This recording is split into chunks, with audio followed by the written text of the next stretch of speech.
चांद फीका लागे जान जब तू नजर न आवा। भींजल तकिया पूछे रोज काहे रात भर जागा। दिलवा के कोना कोना में बस तोहरे नाम बसल बा। बाकी दुनिया झूठ लागे साच बस तोहर हंसी बा। तोहरे बिना नींद न आवे रात कटेला रो रो के। याद तोहर जान लेवे धीरे धीरे खो खो के।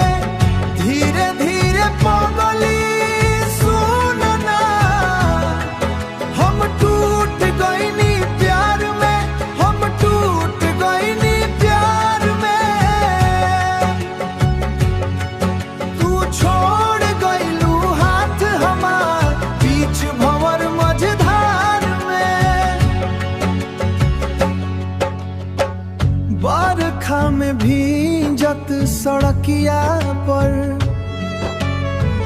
आज तोहरा खोजिले। जितना भूले के चाही उतना दिल तोहे सोचिले। मोबाइल के पुरन का फोटो अब सीना जरा देला। तोहरा आई लव यू वाला मैसेज रोज नया दर्द देला। अगर मिल जाइबू फेर कहीं अनजान बनी मत जइहा। एक बेर हंस के देख दीहा फिर चाहे दूर चली जइहा। तोहरे बिना नींद न आवे सांस भी अधूरा लागे। इश्क